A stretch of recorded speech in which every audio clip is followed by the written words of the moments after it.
বাংলাদেশের বাইরে পৃথিবীর বিভিন্ন প্রান্তে যেখান থেকে চ্যানেলে দেখছেন আপনাদের সকলকে সাদর আমন্ত্রণ তৃতীয় মাত্রা দেখবার জন্য। সাম্প্রতিক নানা বিষয় নিয়ে আলোচনার জন্য আমার সঙ্গে স্টুডিওতে রয়েছেন আমার ভাই বসা আছেন সাংবাদিক এবং রাজনৈতিক বিশ্লেষক আশরাফ কায়সার। আমার ডানে রয়েছেন যুক্তরাষ্ট্রের ইউনিভার্সিটি অফ উইসকনসিন মেডিসিনের পিএইচডি গবেষক জুনায়েদ আহমেদ এহসান। স্বাগত আপনাদের দুজনকে তৃতীয় মাত্রায়। এহসান, বিশেষভাবে প্রথমবারের মতো আপনি তৃতীয় মাত্রায়। আশরাফ কায়সার, আপনাকে দিয়ে আলোচনাটা শুরু করতে চাই। জুলাই আগস্টের যে মুভমেন্ট, সেই মুভমেন্টের সময় আপনাকে আমরা সক্রিয় দেখেছি, বেশ সক্রিয় ভূমিকায়, আমি বলবো যে অ্যাক্টিভিস্ট হিসেবে আমি দেখেছি। আপনার কাছে একটু আমার জানতে চাওয়া যে কয়েকটা মাস গেল, অগাস্টের সেই অর্জন বাংলাদেশের জনগণের, ছাত্রদের, সেই অর্জন আজকে কোথায় দাঁড়িয়ে আছে? কতটা অর্জন আমরা ধরে রাখতে পারছি বা কোন জায়গায় দাঁড়িয়ে আছি আমরা? আমার মনে হয় 5 মাস পরে আমরা গণ অভ্যুত্থানের যে অর্জন, সেটি থেকে কিছুটা বিচ্যুত, কিছুটা দিকভ্রান্ত, কিছুটা ওভার অ্যাম্বিশাস এবং নিজেদের মধ্যে অনৈক্য বা ভ্রান্তি বাড়িয়েছি বলে মনে হয়। আমরা যখন কথা বলছি আজকে, আপনি দেখুন যে অভ্যুত্থানের মূল শক্তি যদি আমরা বৈষম্য বিরোধী ছাত্রদেরকে ধরি, তাদের একটি রাজনৈতিক সংগঠন হবে, তারা নির্বাচনে আসবে, এটি ভাবা খুবই স্বাভাবিক।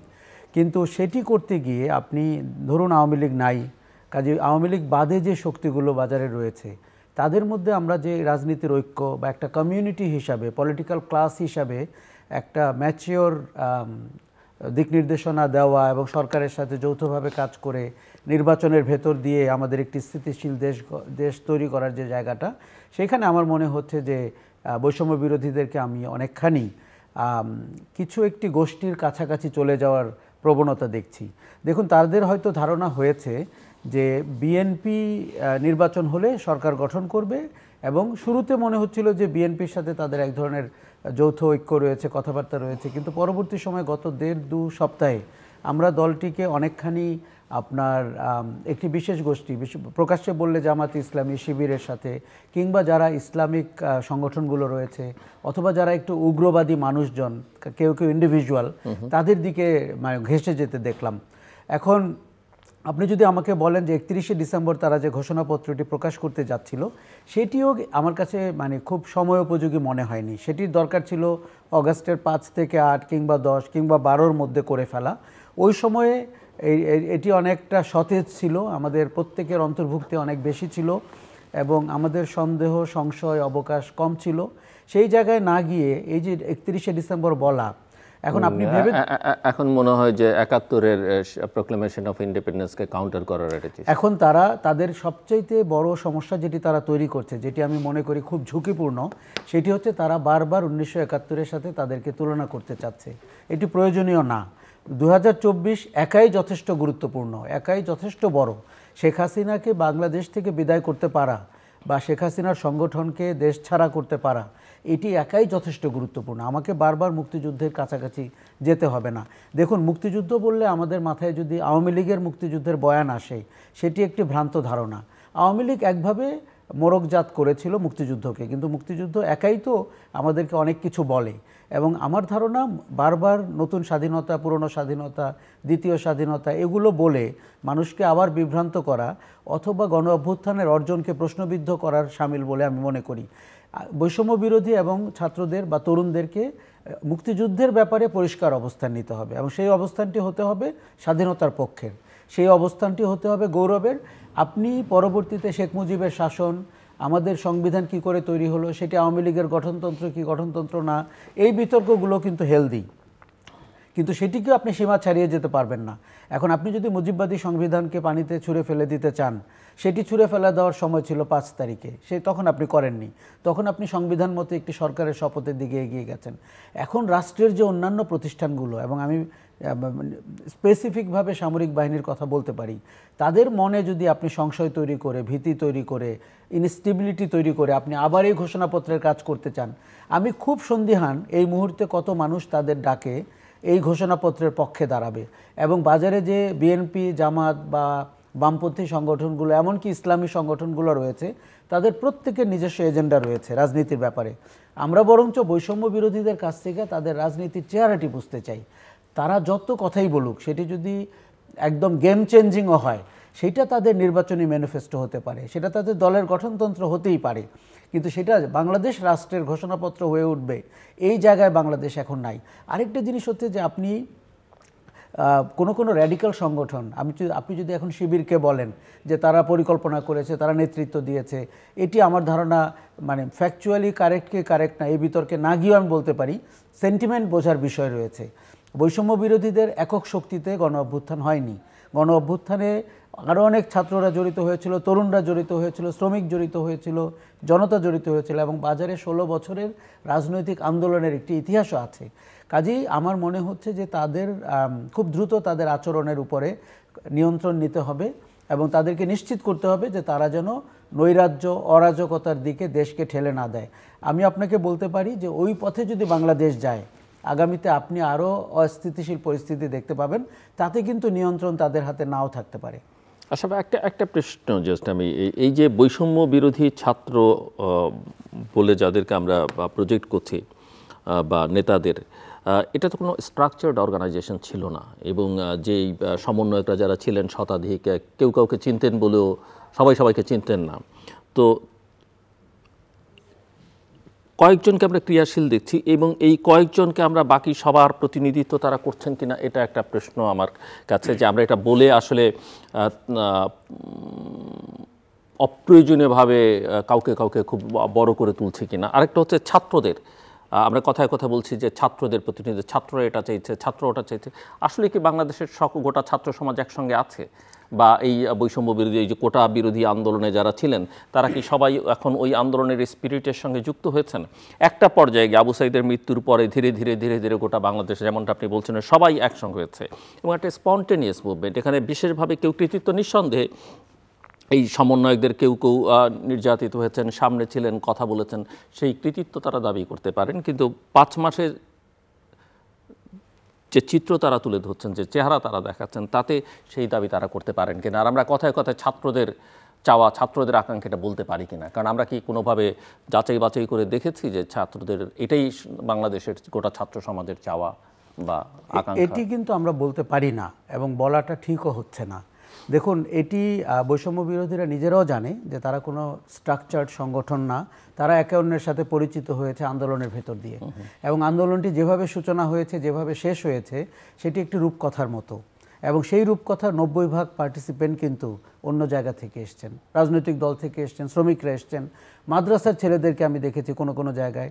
আমি ঢাকা শহরের 5টি ব্যাটেলফিল্ডের কোথাও বৈষম্য বিরোধীদের যে নেতৃত্বকে আপনি চেনেন, তাদের কাউকে আমরা দেখিনি, এটিও সত্যি। এখন আমরা যখন ঢালাওভাবে বলি প্রাইভেট ইউনিভার্সিটিগুলোর যে ছাত্রদের যে ভূমিকা, ছাত্রীদের যে ভূমিকা, এটি কিন্তু একেবারেই মানে উল্লেখযোগ্যভাবে এখন বলা হয় না, এবং তারা কিন্তু তাদের নিজ কাজে ফেরত গেছেন, তারা কিন্তু হিস্সা দাবি করেননি। প্রফেসর ইউনূস শুরুতে যেমনটি বলেছেন ছাত্ররা তাদের নিয়োগকর্তা, ওই কথাটিও ওইভাবে বলা ঠিক হয়নি। তাতে করে সমস্ত ছাত্রদের, আজকে যদি আপনি পরিস্থিতি তাদের নিয়ন্ত্রণের বাইরে যায়, অথবা তাদের কাজের জন্য যদি তারা কালিমা লিপ্ত হয়, তাহলে কি পুরো ছাত্র সমাজ হবে? আমার মনে হবে না, এই নেতৃত্বই হবে। অতএব এই নেতৃত্বকে খুব মনে রাখতে হবে যে তারা তাদের মতো, তাদের আশার চেয়ে, প্রত্যাশার চেয়ে বেশি লাইমলাইটে তারা এসছেন, তারা সরকারে অংশ নিয়েছেন, জাতীয় নাগরিক কমিটি করেছেন, এখন পর্যন্ত তারা অনেক দাবি দেওয়া প্রেশার গ্রুপ হিসাবে বাজারে রয়েছেন, কিন্তু তারা যেন কোনোভাবেই অতিমাত্রায় কিছু করে পুরো পরিস্থিতিটাকে টালমাটাল করে না ফেলেন। আরেকটি জিনিস হচ্ছে, আপনি খুব নিশ্চিতভাবেই বলেছেন যে সাংগঠনিক কোনো ভিত্তি তো আমরা দেখিনি, তারা নিজেরাও স্বীকার করেছে তাদের নিজস্ব সংগঠন কিন্তু ছিল, ছোট হোক কিংবা মাঝারি হোক, সেই সংগঠনগুলো কিন্তু আন্দোলনে ছিল না। ব্যানার হিসাবে নির্দলীয় এবং বিভিন্ন জায়গার থেকে আসা ছিল 158 জন একে অন্যকে চিনত বলে আমার মনে হয়নি, এবং 8-10 জনের বাইরে আমি কাউকে খুব বেশি একে অন্যের সাথে সম্পর্কিত হতে দেখিনি। কাজেই তারা যদি এখন বাকিদের প্রতিনিধিত্ব করে বলে, সেটি ঠিক বলা হবে না, তখনও করতো না। আবার আপনি যদি এখন মনে করেন তাদের উচ্চাশা পেয়ে বসে যে যেহেতু আমরা গণ অভ্যুত্থান করেছি, সেহেতু আমরা এটাকে বিপ্লবের দিকে নিয়ে যেতে পারবো, এখন কেউ কিন্তু তাদেরকে এই কথা বলছেন যে গণ অভ্যুত্থানকে বিপ্লবের দিকে নিয়ে যেতে হবে। সেদিন একজন সমন্বয়ক আমার সাথে আলোচনায় বলেছেন যে তখন সংগঠন ছিল না, এখন আমরা সংগঠন করছি, এখন সেটিকে বিপ্লবের দিকে নিয়ে যাব। ব্যাপারটি এরকম না, ব্যাপারটি ওই সময় সংগঠন ছিল না মানে মেনে নিতে হবে যে বিপ্লবী কোনো দল ছিল না, সংগঠন ছিল না বলেই বিপ্লবটা হয়নি। এখন যদি আপনি মন গড়াভাবে সরকারকে রেখে, পাশে সামরিক বাহিনীকে রেখে, রাজনৈতিক দলগুলোকে রেখে আপনি আরেকটি বিপ্লবের কথা বলেন, সেই বিপ্লবে কে সঙ্গী হবে? আপনি খালি একবার ভেবে দেখুন তাদের ঘোষণাপত্রের সাথে বিএনপির কতটুকু একমত হওয়ার সুযোগ রয়েছে। আমি যদি বিএনপির রাজনীতি বুঝে থাকি, কাঠামোগত অবস্থান বুঝে থাকি, আমার মনে হয় বৈষম্য বিরোধীরা ভুল বুঝছেন। তারা ভাবতেই পারছেন না জামাতে ইসলামী কিংবা বিএনপির মতো দলও তাদের ঘোষণাপত্রের সাথে 30 থেকে 35% বেশি একমত হওয়ার সুযোগ জায়গায় নাই। আমি আসবো আবার আপনার কাছে মিস্টার জুনায়েদ আহমেদ এহসান। আপনার যে স্পেশালাইজেশনস আমি দেখছি, social and political movements, religion and politics, leftist movement, historical anthropology, আমি একটু বুঝতে চাই যে বাংলাদেশে জুলাই আগস্টে হলো এবং একটা সফল মুভমেন্ট, এই মুভমেন্টকে আপনার একাডেমিক পার্সপেক্টিভ থেকে আপনি কীভাবে বিশ্লেষণ করবেন? এবং এরপরের যে 5 মাস এখানে রিলিজিয়নের ইস্যু আশরাফ কায়সার তুলেছেন, এখানে পলিটিক্স আছে, এখানে লেফটিস্টদের রোল আছে, সব মিলিয়ে আপনি কি দেখছেন? প্রথমত ধন্যবাদ জিল্লুর ভাইকে তৃতীয় মাত্রা আমাকে আমন্ত্রণ করার জন্য, এবং যারা দেখছেন এই প্রোগ্রাম সবাইকে সালাম এবং শুভেচ্ছা। প্রথমত এই জুলাই যেমন একটা বিতর্ক এখানে আছে যে জুলাইকে অভ্যুত্থান নাকি বিপ্লব, এটা নিয়ে আমরা দেখলাম যে বর্তমানে অনেকেই অনেক বিতর্ক করছেন। তো প্রথমত আমি বলি যে এটাকে আমি অভ্যুত্থান আকারে পাঠ করব, কারণ বিপ্লবের যেই একটা ধারা থাকে সেটা হচ্ছে এক ধরনের একটা রেডিক্যাল রিফর্ম আমরা দেখতে পারি, যে ইনস্টিটিউশনাল অর্ডার অথবা পলিটিক্যাল অর্ডার একটা চেঞ্জ হয়, সেই জায়গায় অনেকেই এটা বিপ্লব বলা, নিয়মকানুন মেনে চলে না, নিয়মকানুন মেনে চলে না, কিন্তু এই অভ্যুত্থানের ফলে এটা একটা দেখলাম। তো এখানে আমার যেটা মনে হয় যে এই অভ্যুত্থানে আমরা যেটা সবচেয়ে ইন্টারেস্টিং পার্ট, এটা হচ্ছে যে আশরাফ ভাই একটু বললেন এটা, যে multiple view points of history আমরা এখানে দেখি আর কি। যেমন ধরেন যে মাদ্রাসার ছাত্ররা রাস্তায় নামলো, হকাররা রাস্তায় নামলো, হ্যাঁ, এবং হচ্ছে যে মানে মার্জিনালাইজড যেই গ্রুপগুলো আছে তারা রাস্তায় নামলো। কিন্তু আনফর্চুনেটলি যেটা আমরা পরবর্তীতে দেখলাম, এক ধরনের একটা মানে সিঙ্গুলার হিস্ট্রিগ্রাফি আমরা একটা ক্রিয়েট হতে দেখলাম, যে আচ্ছা এই বিপ্লবটা তাহলে একটা স্পেসিফিক গ্রুপ করলো, হ্যাঁ। এবং আপনি দেখবেন যে বিপ্লবের পরবর্তীতে যেটা হলো প্রাইভেট ইউনিভার্সিটির যেই কন্ট্রিবিউশন, সেই কন্ট্রিবিউশনটা মোটামুটি এক ধরনের একটা ইরেজারের ভিতর দিয়ে চলে গেল আর কি। এবং হচ্ছে যে এটা আমরা বলতে পারি একটা সাইলেন্সড হিস্ট্রি। এবং এই জিনিসগুলো হচ্ছে যে একাডেমিক্যালি আমরা দেখি যে যেমন উর্বশী ভুটালিয়ার একটা বই আছে, the other side of silence. So এটা হচ্ছে যে ইতিহাসের কিছু সাইলেন্স থাকে। তো আমি জুলাইটাকে দেখছি যে মানে কিছু জিনিস already are being erased or are being সাইলেন্সড, হ্যাঁ। যদি আমরা দেখি যে গ্রাফিটিগুলো মুছে ফেলা হলো, হ্যাঁ, এখন রিসেন্টলি আবার একটা গ্রাফিটি মুছে ফেলা হলো। তো আমি দেখছি যে এক ধরনের একটা ইরেজারের ভিতর দিয়ে আমরা যাচ্ছি, এবং এক ধরনের একটা মানে সিঙ্গুলার ভিউ পয়েন্ট ক্রিয়েট করার এক ধরনের একটা প্রচেষ্টা এখানে আছে। আর প্রাপ্তি আর প্রত্যাশার জায়গায় আচ্ছা সেকেন্ড আরেকটা যেটা, সেটা হচ্ছে রিলিজিয়ন। তো এই বিপ্লবে কিন্তু রিলিজিয়নের একটা বড় ভূমিকা ছিল, অথবা এই অভ্যুত্থানে, সরি আমি বিপ্লব বললাম, অভ্যুত্থানে রিলিজিয়নের একটা ভূমিকা ছিল। সেটা হচ্ছে যদি আমরা দেখি যে মুসা এবং ফেরাউনের কাহিনী, এটা অনেক ভাইরাল হলো আর কি, যে শেখ হাসিনাকে ফেরাউনের সাথে তুলনা করা হলো, এবং হচ্ছে যে তো রিলিজিয়নের ভূমিকাটা এখানে আছে, এবং হচ্ছে যে এটাও এক ধরনের একটা সাইলেন্সের ভিতর দিয়ে হয়তো বা যাবে আর কি। কারণ বাংলাদেশের রাজনীতিতে যেটা হয় যে রিলিজিয়ন অ্যান্ড পলিটিক্সকে এক ধরনের একটা বাইনারি করা হয়, যে religion and politics can not go together. But world wide যদি আমরা হচ্ছে যে পলিটিক্যাল মুভমেন্ট অথবা সোশ্যাল মুভমেন্টে দেখি, তাহলে religion not necessarily should be the other side of politics, হ্যাঁ। রিলিজনের ভিতর দিয়ে হচ্ছে এক ধরনের ইমানসিপেটরি পলিটিক্স হতে পারে। যেমন আমরা যদি ভাসানীর পলিটিক্সটা দেখি, রুবুবিয়াতের রাজনীতি, তো এটা কিন্তু মানে ডিরাইভ ফ্রম রিলিজিয়ন থেকে এক ধরনের একটা ইয়ে হয়, এবং এটার সাথে হচ্ছে যে লেফট পলিটিক্সের একটা কম্বিনেশন মাওলানা ভাসানী ঘটালেন আর কি।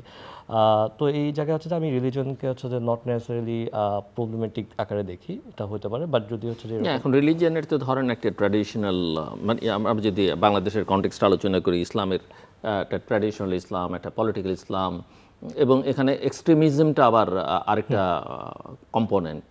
তো সেই বিবেচনা আলোচনা করতে গেলে কি হবে? হ্যাঁ, সেটা হচ্ছে যে হ্যাঁ রিলিজনের ক্ষেত্রে হ্যাঁ এক্সট্রিমিস্ট, যেমন বাংলাদেশের ক্ষেত্রে এখন ধরেন আশরাফ এই জায়গাটা 5 তারিখের পরে ভারতীয় গণমাধ্যম এটাকে বোঝানোর চেষ্টা করলো যে এটা ইসলামিস্টদের হাতে বাংলাদেশ চলে যাচ্ছে, এক্সট্রিমিস্টদের হাতে চলে যাচ্ছে বা জঙ্গিদের হাতে।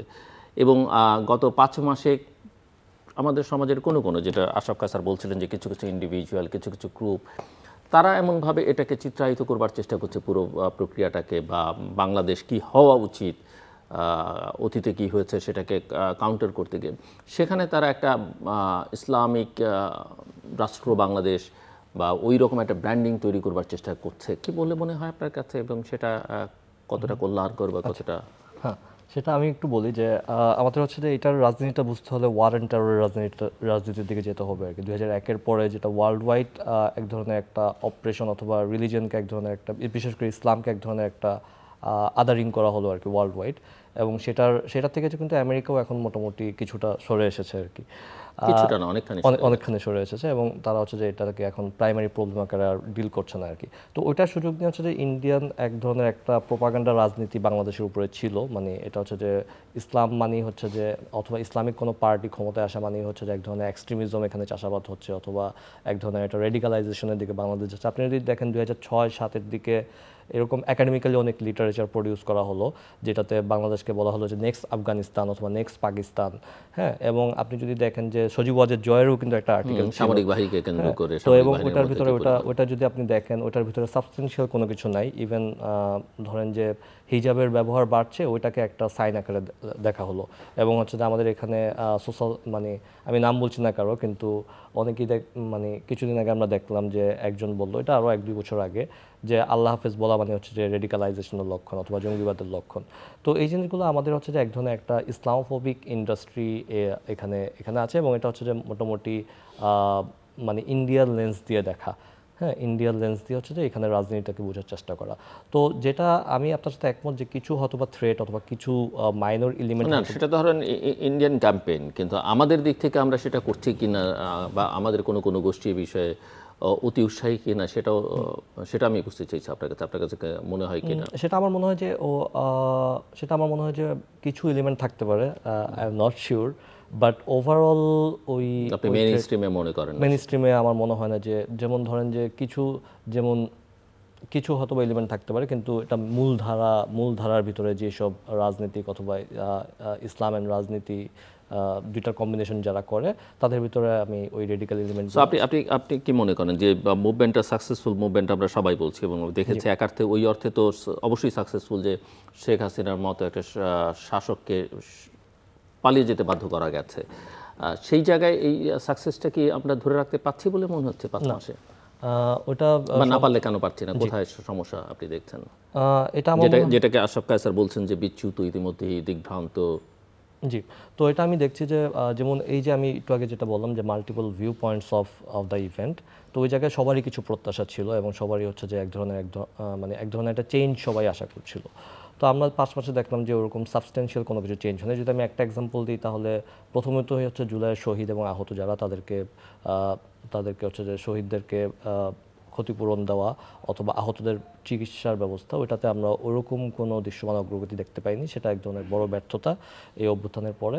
এবং সেকেন্ড, যেটা আমাদের যে ইনস্টিটিউশনাল কিছু রিফর্মের আমরা স্বপ্ন দেখেছিলাম, অথবা যারা ডিরেক্টলি খুনের সাথে জড়িত তাদের বিচারের আওতায় আনা, তো সেখানেও আমরা ওরকম দৃশ্যমান কোনো অগ্রগতি দেখতে পাচ্ছি না।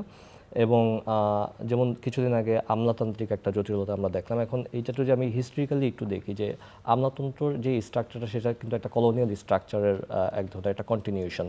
হ্যাঁ, এবং এটা 47-এর পরে যখন ব্রিটিশরা এখান থেকে চলে গেল, তো এই স্ট্রাকচারটা এখনও ইনটেক আকারে থাকলো। এবং এই স্ট্রাকচারটা ব্রিটিশ আমলে তারা যারা ন্যাশনালিস্ট মুভমেন্টের সাথে জড়িত ছিল অথবা যারা অ্যান্টি কলোনিয়াল মুভমেন্ট ছিল, তাদেরকে দমনের জন্য একটা টুল আকারে ইউজ করা হতো। এবং যেটা পরবর্তীতে পাকিস্তান পিরিয়ডে আমরা দেখলাম যে মুক্তিযুদ্ধের সাথে কিন্তু আমলাতন্ত্রকে ইউজ করা হলো মুক্তিযোদ্ধাদের দমন করার জন্য, কিছু ব্যতিক্রম বাদে। তো ওইটা পরবর্তীতে স্বাধীনতা পরবর্তী সময়ে আমরা দেখলাম এটা একটা কন্টিনিউশন, এবং এই বিপ্লবের এই অভ্যুত্থানের পরও আমরা দেখলাম এটার একটা কন্টিনিউশন, এবং এটা রিফর্মের কোনো উদ্যোগ নেওয়া হলো না আর কি। এবং এটা পুলিশ বাহিনী তো সেম, এবং হচ্ছে যে অন্য যেই ইনস্টিটিউশনগুলো আমাদের আছে সেখানে রিফর্মের কথা বলা হচ্ছে এবং অনেক প্রত্যাশার কথা বলা হচ্ছে, কিন্তু দৃশ্যমান অগ্রগতির দিকে আমরা দেখলাম যে আমার যেটা মনে হয় যে সবাই আসলে যার মতো করে হচ্ছে যে পলিটিক্যাল গেইন অথবা পলিটিক্সের ভিতরে ইন্টারেস্টেড, কিন্তু যে চেঞ্জটা দরকার সেই চেঞ্জটার ক্ষেত্রে আমরা আমি যদি একটু এক কথায় বলি যে পিপলস যে অ্যাসপাইরেশন ইন দিস মুভমেন্ট, সেটার দিকে আমার মনে হয় যে আমরা যাচ্ছি। মানে পিপলস অ্যাসপিরেশনটা হচ্ছে যে সাইলেন্সড হয়ে যাচ্ছে। মিস্টার আশরাফ কায়সার, আপনি শুনছিলেন এবং আমি আপনার কাছে যে রিফর্মের প্রসঙ্গটি যেহেতু আলোচনা আসলো, রিফর্ম নিয়ে প্রচুর কথাবার্তা হয়েছে, যেমনটা 2007-8 হয়েছে এবং অনেকগুলো 15টা কমিশন হয়েছে, আরও হয়তো হবে। কমিশনগুলো রিপোর্টের অপেক্ষায় আছে সরকার। তো আমার প্রশ্ন, যেমনটা জুনায়েদ বলছিলেন যে এগুলো হয়তো বলার জন্য বলা হচ্ছে, কোনো কার্যকর পদক্ষেপ তিনি দেখছেন না। তো আমার প্রশ্ন, যদিও সরকার বলছে যে কমিশনগুলো রিপোর্ট দিবে, তারপরে তারা স্টেক হোল্ডারদের সঙ্গে আলোচনা করবেন, একটা কনসেনসাস কমিশন গঠন করা হয়েছে, এই রিফর্মের আলোচনাটা কি রিফর্মস করবার জন্য নাকি ক্ষমতাকে দীর্ঘায়িত করবার জন্য? অনেকের মধ্যে প্রশ্ন বা সংশয় আছে। আপনি করার যে ভঙ্গি সেটি আমরা এখানে দেখছি না। এটিকে আমি বলি পোশাকি আয়োজন। মানে আপনি যেহেতু গণ অভ্যুত্থান হয়েছে, যেহেতু দেয়ালে অনেক সংস্কারের কথা বলা হয়েছে, আমি প্রায় বলে থাকি আমাদের সংবিধান দেয়ালে লেখা হয়ে গেছে, সংবিধান কমিশন হয়তো সেগুলোকে লিপিবদ্ধ করলেও পারবে, কিন্তু করার যে ভঙ্গি এবং আপনি যে মানে কমিটেড, আপনি এটা করতে চান, সেই আয়োজন সেই ভঙ্গিমাটা আমরা এখানে দেখছি না। যেটা দেখছি যে সরকারের আয়োজন বা কমিশনে যারা রয়েছেন তাদের আয়োজনটাকে অনেক সুশীল মনে হচ্ছে, যে তারা মানে 101টা দেশে সংবিধানকে বিশ্লেষণ করছেন অথবা বাংলাদেশের 78টি স্টেক হোল্ডারের সাথে কথা বলছেন। এই যে সংখ্যাগুলো আমরা দেখছি, ব্যাপারটা এইভাবে হয় না নর্মালি। কারণ আপনি যত বেশি মতামত নেবেন তত বেশি আপনি বিপদে পড়বেন সেটাকে ডিসেমিনেট করে একটি কনক্লুশনে আসতে। কারণ আপনি জানেন যে সংবিধান বিশেষ করে এটা একটা প্যান্ডোরার বক্স। আমরা দীর্ঘদিন সংস্কৃতি থেকে ধর্মকে আলাদা করে রেখেছি। আমরা চাইনি যে ধর্ম রাজনীতির অংশ হোক বা সংস্কৃতির অংশ হোক। কাজে এমনও তো মানুষজন আছেন যারা হয়তো উগ্রবাদী না, যারা ধর্মবিশ্বাসী, কিন্তু উনি ওনার ধর্মের রিফ্লেকশন দেখতে চায় রাষ্ট্র পরিচালনায়। কাজে এই জিনিসগুলো আপনি কিভাবে ডিল করবেন? আবার আপনি ধর্মনিরপেক্ষ একটি রাষ্ট্র হিসাবে বর্তমানে এক্সিস্ট করছেন। আমি এখন শিওর না আমরা আসলে কোন সংবিধানের আওতায়। এই সংবিধান অনেকটা অসার অবস্থায় আছে, অনেকটা অজ্ঞান সংবিধানের আওতায় রয়েছি, যাকে আমরা ঠিক দেখছি না। কাজেই সংস্কার করার যে ভঙ্গিটা, আপনি 2007-8-এর উদাহরণ টানছিলেন, ওই সময়ও কিন্তু আমরা এক্সপেকটেশন এইভাবে স্কাই রকেটিং হতে দেখেছিলাম। ওই সময় অনেকগুলো কমিশন হতে দেখেছিলাম এবং গুরুতর অপরাধ সংক্রান্ত জাতীয় কমিশন হয়েছিল দুর্নীতির, কিন্তু কাজের কাজ কিন্তু কিছু হয় নাই। আমরা দেখেছিলাম যে মালা পরে অপরাধীরা, অভিযুক্তরা ফেরত এসছেন, ব্যবসা ক্ষেত্রে এসছেন, রাজনীতিতে এসছেন, কাজে ফেরত এসছেন। এইখানে আপনি যদি গত 5 মাসে আমাকে জিজ্ঞেস করেন কি বড় আকারে হয়েছে, হাসিনার পালিয়ে যাওয়া ছাড়া আর কিছু বড় ঘটনা ঘটেনি। কেননা আমরা তো বিচারটিও হতে দেখছি না, যেই বিচার প্রক্রিয়া 1 নাম্বার প্রায়োরিটি হওয়া উচিত। আমরা যদি নিহতদের এবং আহতদের বিষয়টা দ্বিতীয়ও বলি, শেখ হাসিনা সেই তালিকাটাও কি চূড়ান্ত? সেই তালিকাটাও আপনি যদি দেখেন পাঠ্য বইতে যদি সাইদের মৃত্যু ভুল তারিখ যায়, আপনি বুঝতেই পারছেন যে আসলে গলতটি কোথায়। আমরা বারবার আনুষ্ঠানিকতায় আবদ্ধ হয়ে যাচ্ছি এবং সরকারটি যাদের নিয়ে পরিচালিত হচ্ছে, আমি উপদেষ্টা পরিষদ সহ আপনাকে বলি, এবং প্রশাসন, এরা গণ অভ্যুত্থানের পক্ষের লোকজন না। তাদের চেহারা, তাদের আচরণ, তাদের বয়স, তাদের কাজ করার ভঙ্গি, এটা কোনোটাই গণ অভ্যুত্থানের সাথে যায় না, বিপ্লব তো দূরের কথা। কাজে আপনি এদের দ্বারা শেষ পর্যন্ত দিন শেষে কি পাবেন আমি নিশ্চিত বলতে পারি, একটি নির্বাচন দিয়ে তাদেরকে বিদায় নিতে হবে। আমি শুধু চাই তারা যেন তড়িঘড়ি করে বিদায় না নেন, যেমনটি 2008-এ ঘটেছিল। তারা যেন বাংলাদেশের মানুষের আকাঙ্ক্ষার প্রতিফলন হয় এমন 5টি সংস্কার করেও যদি তারা বিদায় নিতে পারেন, নির্বাচন দিতে পারেন, তাতেও কিন্তু কিছুটা কাজের কাজ হবে। কিন্তু এটা কি বলা যায়, যেমনটা আপনি বলছেন যে শেখ হাসিনা সরকারের বিরুদ্ধে অভিযোগ ছিল যে তারা ইতিহাসে বিকৃত করেছেন এবং ইতিহাসকে নিজেদের মতো করে লেখার চেষ্টা করেছেন। এখন যারা আছেন তারাও একই কাজ করছেন। একই সঙ্গে শেখ হাসিনাকে আমরা ফ্যাসিস্ট বলে বিদায় করছি এবং ফ্যাসিবাদ শব্দটা এখন বেশ মুখে মুখে। এখন যারা আছেন বা পলিটিক্যাল এজেন্ডা যারা সেট করবার চেষ্টা করছেন, তাদের টোনের মধ্যে ওই ফ্যাসিজমের এক ধরনের প্রকাশ আছে বা আচরণ আছে ভীষণ মাত্রায়। এবং আপনি জানেন যে ফ্যাসিজম কিন্তু একটি শাসনকাল না, ফ্যাসিজম একটি মনস্তাত্ত্বিক বিষয়। আপনি সিদ্ধান্ত গ্রহণ প্রক্রিয়ায় বা আপনি ভিন্ন মতের প্রতি যখন প্রতিক্রিয়া দেখান তখন কিভাবে কথা বলেন, ওইখান থেকেই ফ্যাসিজম। দেখুন, বৈষম্য বিরোধীরা যদি নিজেরা বৈষম্যের উদাহরণ তৈরি করে তাহলে কি দাঁড়ালো? আপনি যখন আমাদের স্বাধীনতা নিয়ে, সংবিধান নিয়ে কথা বলবেন অথবা অতীতের শাসনগুলো নিয়ে কথা বলবেন, আপনি যুক্তিপূর্ণভাবে কথা বলবেন, আপনার সাথে অনেকেই দ্বিমত করতে পারেন। দেখুন, অনেক মানুষ আছে যারা আওয়ামী লীগকে রাজনৈতিক দল মনে করতো, তারা ফ্যাসিবাদের ঘটনা হয়তো বুঝতেও পারতো না, এখনও হয়তো সেই সংকট রয়েছে। আবার সরকারটির ভেতরে যারা রয়েছেন তাদেরকে দেখুন, আমাদের একটা দুর্ভাগ্য হচ্ছে যে যখন কিছুটা ক্ষমতা পান, চেয়ার পান অথবা হুইসেলওয়ালা গাড়ি পান অথবা স্যালিউট পান, তার মধ্যে কেমন যেন একটা জিনিস ঢুকে যায়। উনি 70 ভাগ বদলে যান, তাকে চেনা যায় না, তার আচরণ চেনা যায় না, তিনি চোখের দিকে তাকিয়ে আর কথা বলতে পারেন না। এই সংকটটি আমরা এই সরকারের ক্ষেত্রেও দেখছি।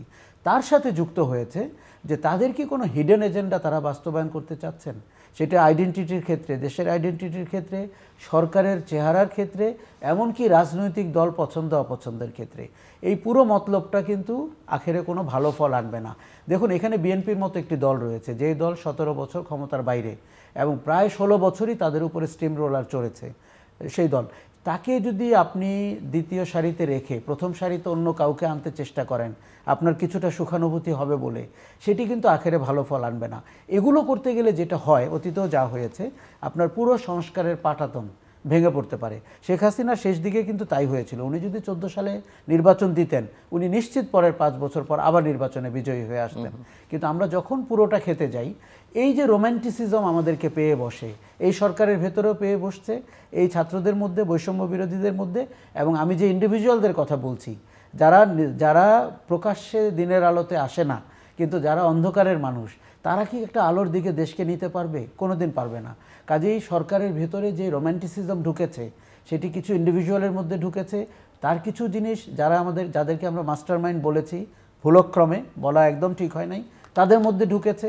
এবং এই রাজনীতি, এই আইডিয়ালস, এই দার্শনিক ভিত্তি আমার মনে হয় যে মানে অতীতের যে কোনো দার্শনিক ভিত্তির চেয়ে দুর্বল হিসাবে প্রমাণিত হবে আগামী দিনগুলোতে।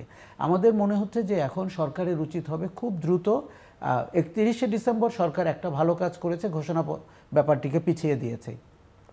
এখন কিন্তু এই ঘোষণায় সব দলের সংযুক্তি হওয়ার তেমন কোনো সুযোগ আমি দেখছি না। তাহলে পরিণতিটা কি দাঁড়ালো? এক ধরনের হঠকারিতা। বৈষম্য বিরোধী বা ছাত্ররা বা জাতীয় নাগরিক কমিটি সরকারকে চাপ দিতে থাকবে ঘোষণাটি দেওয়ার জন্য, কিন্তু সরকার তো দেশের, অতএব অন্য রাজনৈতিক সংগঠন, সামাজিক সংগঠন, দলের প্রতিনিধিত্বও তো তাদের করতে হবে। এই সংকট থেকে আপনি আগ বাড়িয়ে নতুন সংকট ডেকে আনলেন। আপনার এমনিতেই অনেকগুলো কাজ রয়েছে যেগুলো প্রায়োরিটি, যেগুলো করা হচ্ছে না। আমরা কেন আগ বাড়িয়ে ইস্যু তৈরি করছি? আমার ভয়টা কিন্তু সেখানেই মনে হচ্ছে। এখন দেখুন, আপনি এবং ওই ডাকে যে লোকজন সাড়া দিচ্ছে না, সেটাও কিন্তু প্রমাণিত হচ্ছে, একেবারে প্রমাণিত। দেখুন, আপনি নিজে বলছিলেন যে এই আন্দোলনের পেছনে আমরা 36 দিন না 16 বছর ধরে লেগেছিলাম। যখনই মনে হয়েছে সরকারটি অগণতান্ত্রিক আচরণ করছে, নির্বাচনগুলো ভুয়া হচ্ছে এবং ফ্যাসিবাদী আচরণ প্রকাশ পাচ্ছে, আমরা লেগেছিলাম। কিন্তু দুঃখ লাগছে যে আপনি 5 মাস পরে এই কথাগুলো কেন আমাদের বলতে হচ্ছে, যে আমরা তো এরকম একটি সময় দেখতে চাইনি, এরকম সরকারের আচরণ অথবা আন্দোলনকারীদের আচরণ এতটা বদলে যাওয়া দেখতে চাইনি। আপনি যদি এখন দেখেন যে তাদের অফিসের সামনে গাড়ির বহর দেখেন, এটা কিসের সিম্বল? তাদের সামনে কেন 4 হুইলার গাড়ি থাকবে? অনেকেই আপনাকে 100টা গাড়ি পাঠাতেও পারে, 3টি ফ্লোর আপনাকে দিয়েও দিতে পারে বিনামূল্যে, কিন্তু আপনি বুঝতে হবে তার পেছনে মতলবটা কি। এখন আপনি যদি আওয়ামী লীগের পালিয়ে যাওয়া কমিশনার অথবা কাউন্সিলরদের সাথে রাজনৈতিক দল গঠনের আলোচনা করেন, সেটা কি রাজনীতি?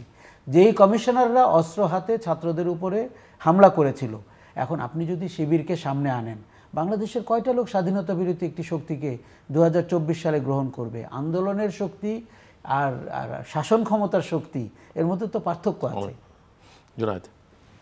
জি, আমি বলবো যে ফেসিজম আমরা যে কারণে শেখ হাসিনাকে বলি, ওই জায়গাগুলো হচ্ছে যে ওই জায়গাগুলো কিছু ক্ষেত্রে রিপিটেড হচ্ছে। যেমন একটা যদি আমি বলি যে শেখ হাসিনা কিন্তু দাবি করতে হচ্ছে সে ডেমোক্রেটিক গভর্নমেন্ট এবং গণতন্ত্রের মধ্য দিয়ে ক্ষমতায় আসা। এবং আমি অনেক প্রফেসরের মুখেও বলতে শুনেছি যে আমাদের ডেমোক্রেসি দরকার, বাট যেহেতু আমাদের জনগণ অশিক্ষিত অথবা মূর্খ, তারা জানে না কাকে ভোট দিতে হবে, তার মানে হচ্ছে শেখ হাসিনাকে ক্ষমতায় রাখতে হবে, না হলে হচ্ছে যে বিএনপি জামাত ক্ষমতায় এসে পড়বে। তো তার মানে হচ্ছে ডেমোক্রেসির আগে আমাদের এডুকেশন দরকার।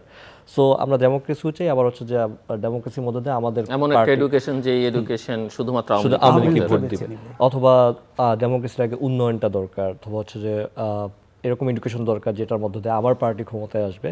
তো এরকম একটা টোন আমরা এখন দেখতে পাচ্ছি যে যেমন রিফর্মের কথা বলা হচ্ছে, কিন্তু কি রিফর্ম আসলে হবে ওইটার এক্স্যাক্টলি কোনো ইনফরমেশন আমাদের হাতে অ্যাটলিস্ট নাই। এখন ভিতরে ভিতরে কি হচ্ছে সেটা আসলে আমার পক্ষে জানাও সম্ভব না। কিন্তু আমি বাইরে থেকে যেটা মানে দেখতে পাচ্ছি ওইটা হচ্ছে রিফর্মের কথা বলা হচ্ছে, কিন্তু কোনো আইডিয়া আমাদের কাছে দেওয়া হচ্ছে না। এবং এক ধরনের একটা মানে যদি এখনই নির্বাচন হয় অথবা 1 বছর পরে নির্বাচন হয় তাহলে হয়তো বা বিএনপি এককভাবে ক্ষমতায় আসবে, এই ধরনের এক ধরনের ফেয়ার ছড়ানো হচ্ছে। তো এটা সামহাও হচ্ছে যে এক ধরনের কালচারাল ফেসিজম অথবা হচ্ছে যে কালচারাল ফেসিজম বলবো না, আমি বলছি হচ্ছে আওয়ামী লীগের সময়ও এরকম কিছু টোন অথবা এরকম কিছু কথাবার্তা অথবা সিমিলার।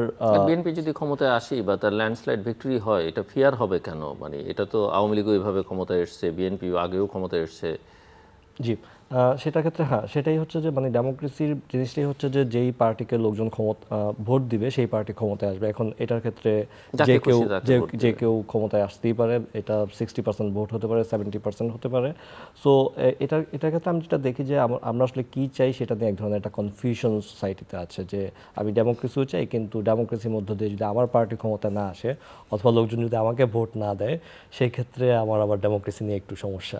সো এই জায়গাগুলো থেকে আমাদের বের হতে হবে। আমরা যদি এখন যারা প্লেয়ার রাষ্ট্র পরিচালনায় বা গুরুত্বপূর্ণ ভূমিকা পালন করছেন বা আলোচনার মধ্যে আছেন, আপনি কি তাদের কোনো রাজনৈতিক ভবিষ্যৎ দেখেন? আমি এই প্রশ্নটা, আপনি যেহেতু আপনার স্পেশালাইজেশন মুভমেন্টের মধ্যেও গণজাগরণ মঞ্চের কথা নিশ্চয়ই আমাদের সবার স্মরণ আছে, এবং সেই সময় যারা সামনের সারিতে ছিলেন তাদেরকে হ্যামিলনের বংশীবাদক হিসেবে আমরা অভিহিত করেছি, সবাই ছুটে গেছেন তাদের পেছনে। আজকে তারা কোথায়? পরে তাদেরকে অনেকে আমরা রাস্তাঘাটে মারধর খেতেও দেখেছি, যেটা হওয়া উচিত ছিল না। তো আজকে সেটার সঙ্গে যদি মিলিয়ে আজকের এই আন্দোলন বা আন্দোলনের সামনে যারা ছিলেন বা এখন যারা প্লেয়ার হিসেবে আছেন, কি মনে হয় আপনার কাছে? এবং সেটা যে রাজনৈতিক দল করা, জাতীয় নির্বাচনের আগে ডাকসু নির্বাচন করতে হবে, স্থানীয় সরকারের নির্বাচন করতে হবে, আবার সেটা আবার আওয়ামী লীগের ওই কাউন্সিলরদের নিয়ে। তো এটার ক্ষেত্রে আমি যেটা বলবো, এটা আপনার মানে যারা এখন জাতীয় নাগরিক কমিটি অথবা বৈষম্য বিরোধী ছাত্র আন্দোলন, তাদের প্রথমত যদি রাজনীতি করতেই হয় তাহলে আবার ওদিকে এটাকে জাতীয় নাগরিক কমিটি বলা হচ্ছে, কিন্তু আবার রাজনৈতিক দলগুলোর সঙ্গে সরকার যখন আলোচনায় বসছে তখন আবার জাতীয় নাগরিক কমিটি আলোচনার মধ্যে আছে। মানে এটাও পরিষ্কার না যে তারা কি আসলে রাজনৈতিক দল নাকি। এই জায়গায় অনেকগুলো কনফিউশন এখানে আছে। তো প্রথমত আমি যেটা বলি যে যদি রাজনীতিতে মানে বিএনপিকে কাউন্টার দেওয়া অথবা একটা বড় পলিটিক্যাল পার্টি যদি ফর্ম করতে হয় তাহলে প্রথমে যেটা করতে হবে পিপলস টু পিপলস যেতে হবে। এবং এটা হচ্ছে যেমন আমরা যদি যেমন অনেকেই বলে যে বিএনপি আসার পরে BNP Ziaur Rahman party form করলেন, তো এটা কিন্তু আমরা যদি দেখি যে খাল খনন কর্মসূচি এরকম টাইপের অনেক কর্মসূচি ছিল যেগুলোর মধ্য দিয়ে হচ্ছে যে পিপলসের সাথে ডিরেক্টলি 19 দফা কর্মসূচি ছিল তাদের একটা। তো এটার ক্ষেত্রে তাদের প্রথমেই যেটা করতে হবে সেটা হচ্ছে পিপলসের কাছে যেতে হবে। আমি একটা সংবাদ সম্মেলন করলাম অথবা ঢাকা কেন্দ্রিক কিছু অ্যাক্টিভিটিস করলাম, ওটা দিয়ে হচ্ছে যে ভোটের রাজনীতিতে আসলে লং টার্ম কোনো ইম্প্যাক্ট আসবে না।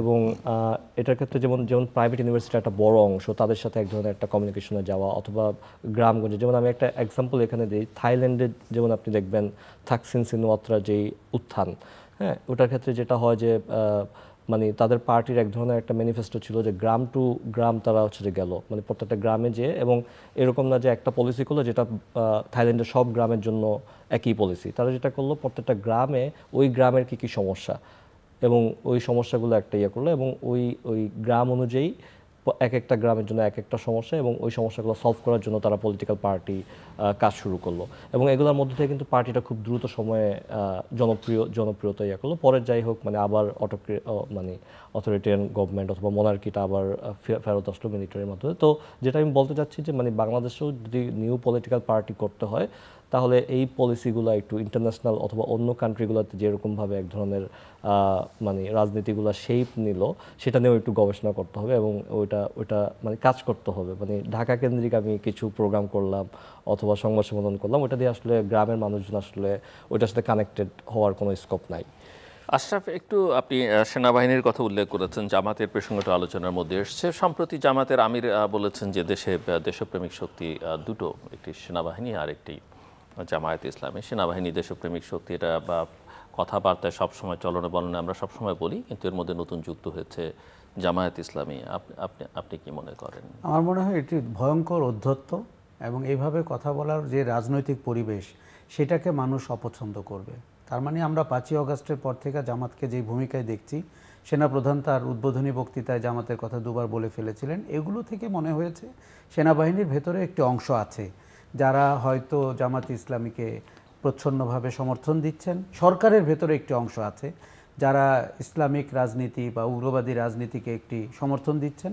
কিন্তু বাংলাদেশের 1971-এর যে ইমোশন, মানুষের যে বিশ্বাস এবং আস্থা এবং ভক্তি এবং শ্রদ্ধা এবং মুক্তিযুদ্ধের সাহসিকতার যে গৌরব আমাদের ভেতরে আছে, তার সাথে এগুলো একেবারে বেমানান, এবং এগুলো আমার কাছে হঠকারিতা, উগ্রবাদ এরকম মনে হয়।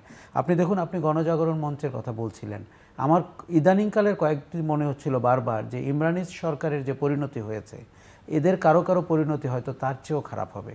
কারণ তারা যে পথ ধরেছে সেটা অরাজকতার পথ, সেটা তারা যেই গণ অভ্যুত্থান করার যে সাহস এবং শক্তি এবং সমর্থন, সেইটাকে আপনার অসম্মান করছে এখন যে রাজনীতিটি তারা করতে যাচ্ছে। দেখুন, আমরা জাতীয় পার্টিকে সমালোচনা করি যে সরকারেও ছিল, বিরোধী দলেও ছিল, তাহলে বৈষম্য বিরোধীরা কি? তাদের তো 3 জন প্রতিনিধি সরকারে রয়েছে, সে সরকার থেকে বেরিয়ে যাওয়া উচিত। যেই দিন তারা মনে করবে তারা রাজনৈতিক শক্তি হতে চায়, সরকারের সাথে তাদের দূরত্ব তৈরি করতে হবে, এবং নক্ষত্রের দূরত্ব। শুধু তারা কোনো কিছু স্পষ্ট করছে না। দেখুন, আপনি একবার বলছে রাজনৈতিক দল করতে হবে, আবার বলছে রাজনৈতিক দল আমরা করব না, মানে কি তারা চাইছে সেটাও। আপনি যদি দুপাশেরটাই খেতে চান কিংবা 3 পাশেরটা, you will end up in eating nothing. তারা সরকারে থাকবেন, তারা প্রেশার গ্রুপ হিসাবে থাকবেন, তারা জামাতের সাথে আতাত করবেন, তারা আওয়ামী লীগের কাউন্সিলরদেরকে নিয়ে দল করবেন, তারা ডিজিএফআই এর পরামর্শে রাজনৈতিক দিক নির্দেশনা তৈরি করবেন। গণ অভ্যুত্থান করেছেন ডিজিএফআই এর বিরুদ্ধে অথবা সরকারের ফ্যাসিজমের বিরুদ্ধে, আর এখন রাজনৈতিক দল করতে হবে তাদের হাত ধরে। এই বালখিল্যতা তাদেরকে অত্যন্ত অপরিপক্ক হিসাবে বাজারে প্রমাণ করছে। এখন আমাদেরকে দেখতে হবে, এবং এটি কোনো রাজনৈতিক দলের কার্যক্রমের সূচনা যদি এরকম হয়, তার প্রতি তার যতই চমকপ্রদ শিরোনামগুলো, যতই আপনার আলোচিত হওয়ার দাবি রাখুক না কেন, এই রাজনীতির পক্ষে মানুষ কিন্তু দাঁড়াবে না। তখন যেটি হলো যে এই যে আওয়ামী লীগের বিদায়ের পরে যে শূন্যতা তৈরি হলো, সেটি আপনার অতি লোভে তারা আসলে গ্র্যাব করতে পারবে না, এমন একটি পরিস্থিতি তৈরি হবে। সরকার, আপনি খেয়াল করেছেন, ধীরে ধীরে কিন্তু তাদের কাছ থেকে দূরত্ব তৈরি করার চেষ্টা করছে। কারণ সরকার প্রধান শুরুর দিকে যেমন আবেগপ্রবণ হয়ে অনেক কথা বলেছেন, মাস্টারমাইন্ড বলেছেন, নিয়োগকর্তা বলেছেন, এখনকার টোনালিটিতে আপনি দূরত্ব টের পাবেন।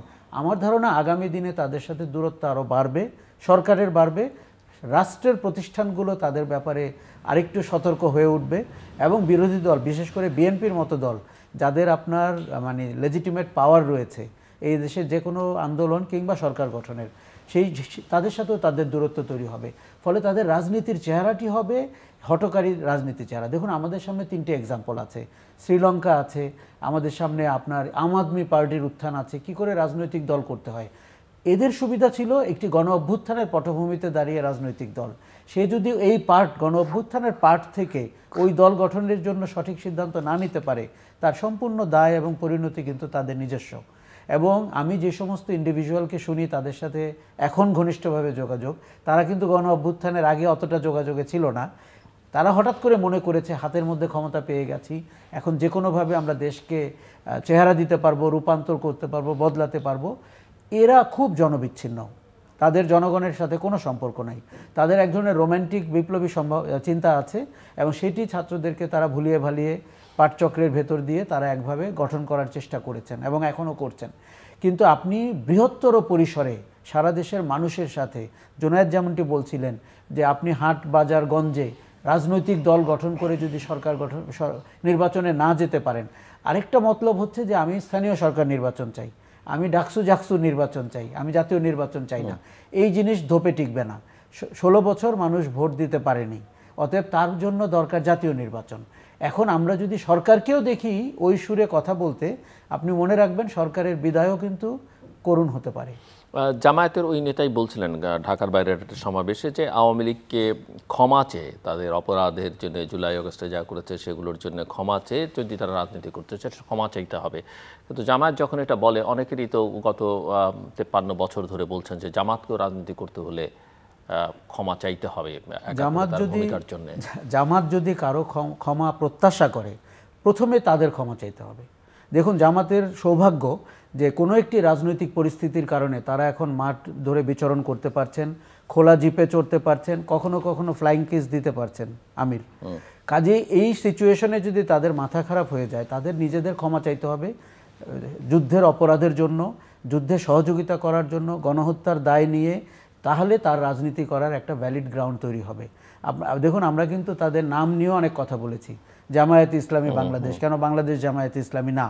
আচ্ছা, এইটাতে এখন আমার কি মনে হচ্ছে যে দেখুন, আওয়ামী লীগের 30 থেকে 35% ভোট আছে বাংলাদেশে, সেই ভোটের দিকে কিন্তু অনেকেরই নজর। আপনি দেখুন, একটি জায়গায় জামাতের নেতারা সমবেত হয়েছেন আওয়ামী লীগ নেতাকে থানা থেকে ছুটিয়ে নিতে। এখন একসময় যেরকম বিএনপি জামাত ন্যারেটিভ তৈরি করেছিল আওয়ামী লীগ, এখন আওয়ামী লীগ জামাত ন্যারেটিভ কিন্তু খুব দ্রুত তৈরি হয়ে যাবে।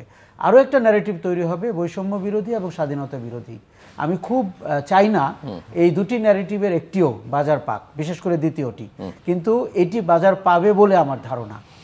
জুনায়েদ, আপনি শুনছিলেন এবং আপনার কাছে আমার যেটা প্রশ্ন, যে আপনি কি মনে করেন যে বাংলাদেশে নির্বাচন, জাতীয় সংসদ নির্বাচন কবে হওয়া উচিত? কীভাবে নির্বাচন আগে না সংস্কার আগে, এই বিতর্কতা আছে, কতটা সংস্কার তারপরে নির্বাচন, বাট আপনার কি মনে হয়?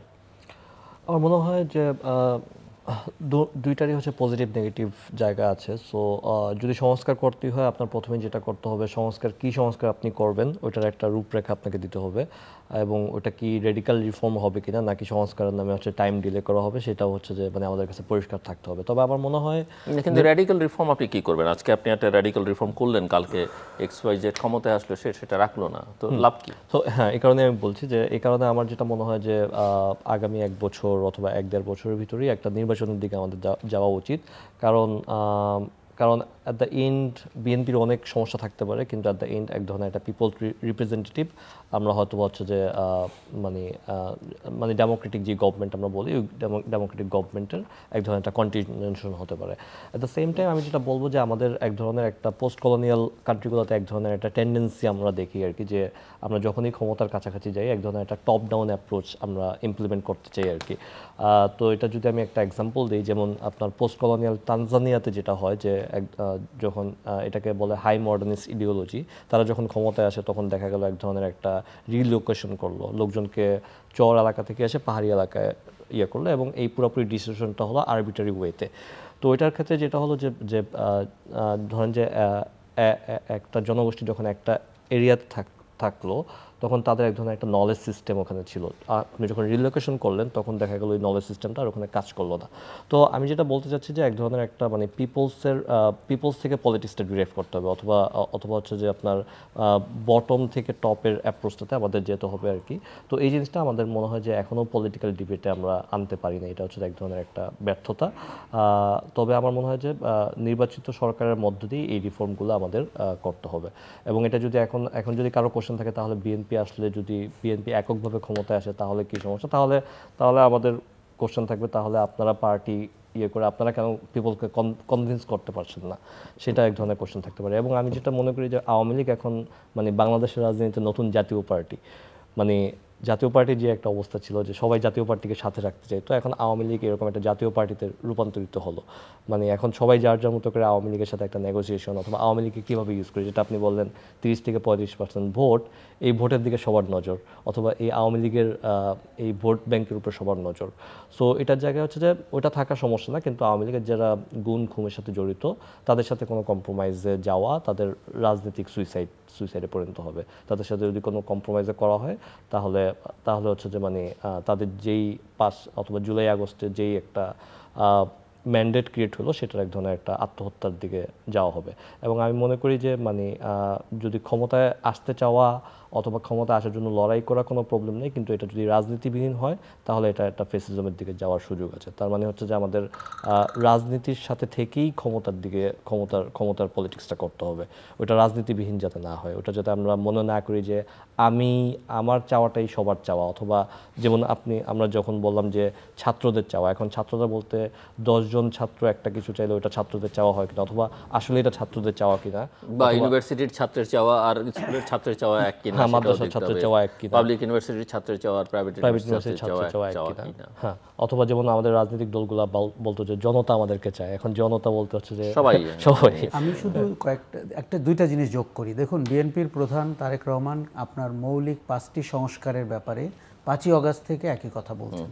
যেই সংস্কারগুলো আমরা অনেক গবেষণা করে বের করছি, উনি কিন্তু ওই দিন থেকে বলছেন জাতীয় সরকার গঠন করবেন, দ্বিকক্ষ বিশিষ্ট পার্লামেন্ট হবে, প্রধানমন্ত্রীর মেয়াদ 2বারের বেশি হবে না, 70 অনুচ্ছেদ নিয়ে বিবেচনার সুযোগ রয়েছে। তার মানে আপনি বিএনপিকে, জুনায়েদ বারবার বিএনপি নিয়ে যে ভয়ের কথা বলছিলেন, ভয় তো আপনার কেটে যাওয়া উচিত। মৌলিক 5টা সংস্কার নিশ্চয়ই আরও 25টা হওয়া দরকার। আরেকটা জিনিস হচ্ছে যে দেখুন, এইরকমভাবে বিএনপিকে কমিটেড দেখা নির্বাচনের বহুদূর আগের থেকে, এটি তো অতীতে কখনো আমরা দেখতে পাইনি। আর সেই ক্ষেত্রে নির্বাচনে আপনি যখন দেখুন, আমরা অনেক সময় দেখতে পাচ্ছি কোনো একটি গোষ্ঠী বিএনপির চাঁদাবাজি, দখলদারিত্ব, এগুলো তো আছে, এগুলো আমরা মানি, কিন্তু সেগুলোকে যেভাবে ফুলিয়ে ফাঁপিয়ে সামনে আনছে, সেই গোষ্ঠীটা যারা বিভিন্ন প্রতিষ্ঠান দখল করেছে, যাদের রাজনীতির অংশ হচ্ছে ইনস্টিটিউশন দখল করা, তারা বিএনপিকে একটু মেলাইন করার জন্য তারা এই জিনিসগুলোকে সামনে আনছে। বৈষম্য বিরোধীরা আবার তার ক্যারিয়ার হিসাবে সমাজে ব্যবহৃত হচ্ছে। আরেকটি ভয় হচ্ছে, ঠিক হাসিনা যেরকম করে আপনাকে উন্নয়ন না গণতন্ত্র অফার করছিল, যে কোনো একটি বেছে নেন, দুটি না, সরকারও আমাদের একটা ওই জায়গায় নিয়ে গেছে, সংস্কার না নির্বাচন। আমার তো এর সাথে কোনো বিরোধ নেই, আমি সংস্কারও চাই, আমি নির্বাচনও চাই। আমার মনে হয় এই সংস্কার তো আপনি একদিন দুই দিনের ব্যাপার না, তো কন্টিনিউয়াস ব্যাপার, এবং নির্বাচন করতে হলে আপনার 3-4টি বড় সংস্কার করতেই হবে। নির্বাচন কমিশন বলেন, পুলিশ বলেন, প্রশাসন বলেন। আমার মনে হয় যে আমরা পোশাকি আলোচনা ছেড়ে কাজের আলোচনায় না গেলে সময় ক্ষেপণ করা হবে, মানুষের হতাশা বাড়বে এবং আমরা গোলে পৌঁছতে পারবো না। জুনায়েদ বলতে চাইছিলেন? হ্যাঁ, আমি বলতে চাচ্ছিলাম যে কি সংস্কার চান সেটাও ক্লিয়ার করতে হবে। মানে আমি যা শুনছি যে সংস্কার চাই, কি সংস্কার, সেটা নিয়ে কিন্তু আমরা কেউ ক্লিয়ার না। ওনারা বলবেন যে আমরা তো 15টা সংস্কার কমিশন করেছি। সো আশরাফ স্যার, আমার আরেকটা প্রশ্ন আপনার কাছে, আপনার একটু শেষের দিকেও দুটো সাক্ষাৎকার সম্প্রতি আমরা দেখলাম, একটি সেনা প্রধানের একটি পত্রিকার সঙ্গে, আরেকটি পত্রিকার সঙ্গে সরকার প্রধানের সাক্ষাৎকার। আপনি এই সাক্ষাৎকার দুটো থেকে আপনার টেক কে? প্রথম কথা, সেনাপ্রধানের প্রথম আলোর সাথে সাক্ষাৎকার দেখে আমাদের মনে হয়েছে যে উনি পরিষ্কার বলেছেন যে দেখুন, আমরা অনেক সময় রাজনৈতিক অনিশ্চয়তায় একটা মিলিটারি টেক ওভারের আশঙ্কা করি, এবং সেই টেক ওভারের সম্ভাবনা যেমন লগি বৈঠার সময় যেরকম হয়েছিল, তবে আমার এখন মনে হয় যে এই সম্ভাবনা বা আশঙ্কা কম। কেননা এর যে পরিস্থিতি এবং সেটি ট্যাকেল করার যে ক্ষমতা এবং জাতীয় আন্তর্জাতিক চাপের মুখে সেই জায়গাটিতে নাই। কিন্তু ভয়টি হচ্ছে যে পরিস্থিতি যদি ওই জায়গায় চলে যায়, আপনি যদি মুখোমুখি সংঘর্ষের জায়গায় চলে যায়, কিংবা এক ধরনের রাজনৈতিক প্রতিদ্বন্দ্বিতা যদি সংঘাতের দিকে চলে যায়, তখন কিন্তু দেখা যাবে, আপনি আমাদের মানুষের অবস্থা জানেন, তারাও বলতে থাকবে যে স্থিতির জন্য কেউ একজন এলে ভালো হয়। কিন্তু সেনাপ্রধানের ওই ইন্টারভিউতে এটি পরিষ্কার মনে হয়েছে সরকারকে তারা সহযোগিতা করতে চায়, এবং আরও একটা জিনিস মনে হয়েছে, সেনাবাহিনী দ্রুত নির্বাচন চায়, কেননা এই অনিশ্চয়তার আশঙ্কা তারাও করছে। কাজেই তার সাক্ষাৎকারে মনে হয়েছে তার অবস্থান পরিষ্কার, এবং আমার ধারণা যে বেগম খালেদা জিয়ার সাথে সেনাপ্রধানের সাক্ষাৎকারে উনি ওই কথাটাই পুনর্ব্যক্ত করেছেন এবং আশ্বস্ত হতে চেয়েছেন যে নির্বাচিত সরকার যেই হোক, তারা যেন সামরিক বাহিনীর উপরে আপনার সহানুভূতিশীল হন, এরকম একটি জায়গা তৈরি হয়েছে। দ্বিতীয় ইন্টারভিউ যেটি প্রফেসর ইউনূসের নুরুল কবিরের সাথে, নুরুল কবির তো এমনিতেই দারুণ সাংবাদিক, এবং আমি বলবো যে একটা রোল মডেল, একটা ইন্টারভিউয়ের রোল মডেল, একটি লোকাল মিডিয়া আউটলেট যেভাবে করতে পারে। কারণ এর আগে আমরা লোকাল মিডিয়া আউটলেটের অন্তত 3টা উদাহরণ দেখলাম, জাতীয় দৈনিক, বৃহৎ দৈনিকগুলো, এবং অত্যন্ত নিম্নমানের। বিশেষ করে প্রথম আলোর সাক্ষাৎকারটি মনে হয়েছে অপ্রয়োজনীয়ভাবে স্তুতি, অথবা তাদের গত 7-8 বছরে প্রফেসর ইউনূসের উপরে স্টিম রোলার চলার সময় এই দুটি পত্রিকা যেভাবে নীরব ভূমিকা পালন করেছে, অথবা তার প্রচারণা দেয়নি, অথবা বিভ্রান্তিকর তথ্য ছাপিয়েছে, তার একটা খেসারত, তার একটা পুনঃস্থাপন করার চেষ্টা ইন্টারভিউতে ছিল কিনা। ওগুলো খুব বাজে মানের ইন্টারভিউ, বিশেষ করে প্রথম আলোটা আমাদের কাছে কোয়ালিটিতে নিচু মানের মনে হয়েছে, এবং নিজেই উত্তর দিয়ে দেওয়ার চেষ্টা তত্ত্বাবধায়ক অন্তর্বর্তী সরকারের প্রধানের হয়ে, এটি আরও একটি খারাপ উদাহরণ। তবে নুরুল কবিরের সাথে প্রফেসর ইউনূসের ইন্টারভিউতে মনে হয়েছে যে প্রথম কথা, প্রশ্নগুলো হচ্ছে জনমনে থাকা প্রশ্ন, মানুষের ইচ্ছা আকাঙ্ক্ষা আশঙ্কার প্রশ্ন, কৌতূহলের প্রশ্ন। যেমন উপদেষ্টা পরিষদ কিভাবে গঠিত হলেন, আপনি যদি তার উত্তরটা একবার দেখেন, আমার কাছে মনে হয়েছে যে উনিও ক্যান্ডিড হতে চেয়েছেন, এবং উনিও অনেক জায়গায় পরিষ্কার হতে চেয়েছেন। এখন একটি সময় যাচ্ছে যে দায় যেন আমাকে নিতে না হয়। আমরা অনেকেই দেখছি দূরত্ব তৈরি করতে চাচ্ছেন এবং পরিস্থিতিকে পরিষ্কার বলে ফেলতে চাচ্ছেন কোন পরিস্থিতিতে কে কোন ডিসিশন নিয়েছেন। এটি কখন হয়? যখন আপনি দেখবেন যে পরিস্থিতি আর তার পক্ষে থাকে না, পরিস্থিতি আমাদের ইচ্ছার পক্ষে থাকে না, তখন হয়। কাজে ইন্টারভিউটিকে আমি অনেক কোয়ালিটি বলবো। প্রফেসর ইউনূসের উত্তরগুলোকে আমি অতটা ক্যান্ডিড উনি না হলেও পারতেন, কিন্তু উনি হয়েছেন। কিন্তু উনি পরিষ্কার হয়তো বলতে চেয়েছেন যে আমরা কতটুকু এক্সপেকটেশন রাখতে পারি, কতটুকু আমরা মেনে নিতে পারি। যদি সংস্কার অথবা ইচ্ছা মতো আমাদের অগ্রগতি না হয়, তাইলেও যেন আমরা তাকে দোষ কম দিতে পারি। জুনায়েদ, আপনার ক্লোজিং রিমার্কস। জি, সো ক্লোজিংয়ে আমি যেটা বলবো যে আমাদের মানে জুলাই অভ্যুত্থানের যেই হিস্ট্রি সেটাকে ধরে, সেটা পাবলিক মেমোরিতে ধরে সেটা আমাদের সামনে রাজনীতিতে আগাতে হবে আর কি। এবং হচ্ছে যে আমি যেটা বলবো যে যেমন আমাদের হচ্ছে যে আমি যেটা জুলাই অভ্যুত্থানকে আমি যেটা বলি যে এটা শুধু শুধু অভ্যুত্থান না, এটা ইতিহাসের একটা মুক্তি আমরা দেখলাম। যেমন আওয়ামী লীগের সময় আমরা দেখলাম যে লাইব্রেরিগুলোতে 1972 থেকে 75-এর পত্রিকা পাওয়া যেত না, অথবা এক ধরনের একটা সাপ্রেশনের ভিতর দিয়ে গেল এবং এক ধরনের মুক্তিযুদ্ধের একটা আওয়ামী ন্যারেশন আমাদের পুরো জাতির উপরে চাপিয়ে দেওয়া হলো। সো আওয়ামী লীগের সময়কালটা এক ধরনের একটা ইতিহাসের একটা ফেসিজম ছিল। সেই জায়গা থেকে জুলাই অভ্যুত্থান আমাদেরকে মুক্তি কিছুটা হলো কিছু সময়ের জন্য দিল। তো ওই জায়গা থেকে আমি বলবো যে এটা যাতে কন্টিনিউশন থাকে এবং ইতিহাসের যাতে এরকম একটা সিঙ্গুলার ভিউ পয়েন্ট আমরা আবার না বানাই, এবং হচ্ছে যে এই মাস্টার মাইন্ড অথবা মানে আরেকটা মুজিববাদী রাজনীতি অন্য একটা নামে যাতে আমাদের মাঝখানে আবার ফেরত না আসে, সেটাই হচ্ছে যে আমার প্রত্যাশা থাকবে জুলাই অভ্যুত্থান। আশরাফ, খুব ছোট্ট করে 1-2 মিনিটে। আমার মনে হয় যে আমাদের খুব সংকটপূর্ণ সময় যাচ্ছে এবং নাজুক সময়।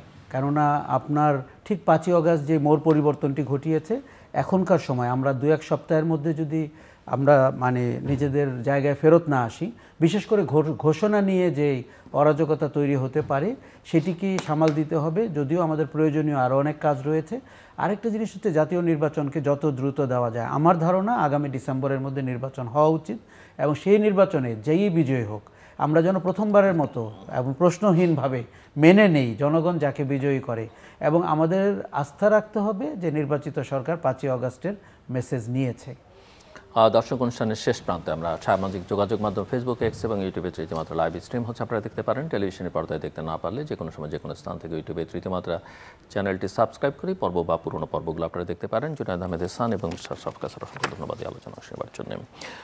দর্শক, আমার অতিথিরা নানা বিষয় নিয়ে কথা বলছিলেন এবং বর্তমান সময়টাকে সংকটজনক নাজুক সময় বলছেন, এবং যে পরিস্থিতির মধ্য দিয়ে যাচ্ছে এবং এখানে যারা মূল নিয়ন্ত্রকের ভূমিকায় আছেন তারা অনেকটাই বিচ্যুত, দিগ্ভ্রান্ত, সেই হিসেবে অভিহিত ওনারা করেছেন। এবং ওনারা একথাও বলছেন যে ক্ষমতায় এখন যারা আছেন তারা অনেকেই অন্ধকারের কিছু মানুষ দ্বারা নিয়ন্ত্রিত, এবং তাদের যে আচার আচরণ এখন সেটাকে তাদের নিয়ন্ত্রণ করা দরকার, না হলে পরিস্থিতি বা তাদের পরিণতিটা অনেক করুণ হয়ে যেতে পারে এবং দ্রুত তাদের নির্বাচন দিয়ে আসলে বিদায় হওয়াটাই বাঞ্ছনীয়। কারণ যে পরিস্থিতির মধ্যে দিয়ে তারা যাচ্ছেন সেই পরিস্থিতি তারা কোনোভাবেই নিয়ন্ত্রণ করতে পারছেন না। এখানে অন্য কিছু শক্তি ক্রিয়াশীল হয়ে উঠতে শুরু করেছে এবং যারা বেশ ভালোভাবে বিচরণ করছেন, যাদের আসলে এত দ্রুত সেই সুযোগটা পাবার কথা না, কিন্তু পরিস্থিতি তাদেরকে সেই জায়গায় নিয়ে এসছে। কিন্তু তারা যদি এটাকে স্থায়ী একটা বন্দোবস্ত হিসেবে বিবেচনা করেন, তারা সেটা ভুল করবেন। অন্যকে ক্ষমা চাইতে বললে নিজের অপরাধটাকে স্বীকার করতে হবে, সেটা সেই অনুযায়ী নিজেদেরকেও ক্ষমা চাইতে হবে। এবং কে দেশপ্রেমিক না, সেটা আসলে এভাবে চাপিয়ে দেওয়া জনগণের উপরে চাপিয়ে দেওয়ার কোনো সুযোগ নেই। এটা জনগণই খুব ভালো বোঝে এবং জনগণই সিদ্ধান্ত নেবে আসলে কে তাকে শাসন করবে, কে তাকে পরিচালনা করবে, কে রাষ্ট্র পরিচালনার দায়িত্বে থাকবে, এবং কে দেশপ্রেমিক না ইতিহাসে অনেকখানি কিন্তু নির্ধারিত হয়ে গেছে। কাজে নতুন করে এগুলোকে বলে নতুন বিতর্ক তৈরি করবার চেষ্টাটা খুব একটা সুখকর বা কল্যাণকর হবে না কারোর জন্য। আমাদের সঙ্গে থাকবার জন্য অসংখ্য ধন্যবাদ। আপনাদের সবার জন্য শুভকামনা।